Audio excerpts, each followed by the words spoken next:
I don't believe this. ఇంత త్వరగా ఆయన ఎలా డిశ్చార్జ్ చేశారు? ఆయనకి తగిలిన గాయం చిన్నదే కాబట్టి ఫస్ట్ ఎయిడ్ చేసి ఇంటికి పంపించేశాను. మిమ్మల్ని అర్థం చేసుకోలేకపోతున్నాం అయ్యా. పోలీస్ డిపార్ట్మెంట్ లో వర్క్ చేస్తున్నారా, బడ్డీ కొట్టి నడుపుతున్నారా? ఆయన అడ్మిట్ చేసింది ఎవరు? Inspector Veeraswamy sir. FIR file చేశారా? లేదు సార్. మీకు అసలు బుద్ధి ఉందా? ఇంత పెద్ద యాక్సిడెంట్ జరిగింది, ఎఫ్ఐఆర్ ఫైల్ చేయకుండా ఎలా ఉన్నారు? ఇటువంటి కేసుల్లో ఎంక్వైరీ అనేది ఎంత ముఖ్యమో మీకు తెలుసుగా. కారు కాలి బూడిదైపోయింది, ఒక నిండు ప్రాణం బలైపోయింది. ఆయనకు మాత్రం ఏం కాలేదు కదా? డైరెక్టర్ గారికి హాస్పిటల్ వాసన పడదట, అందుకనే వీరాస్వామి గారు ఇంటికి పంపించేశారు సార్. నేను కూడా ఆయన ఫ్యాన్ ని, ఆటోగ్రాఫ్ తీసుకున్నాను, కావాలంటే మీకు కూడా. Shut up!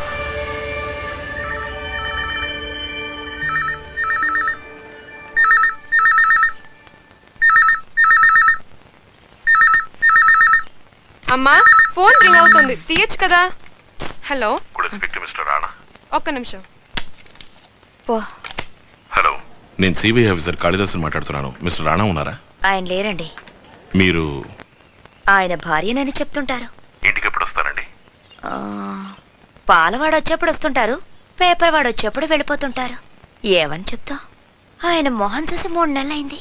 ఆయన వైఫ్ అని చెప్తూ సంబంధం లేనట్టు మాట్లాడుతున్నారు. పులి బ్రాండ్ సీకాయ పొడికి పులికి ఏం సంబంధమో అదే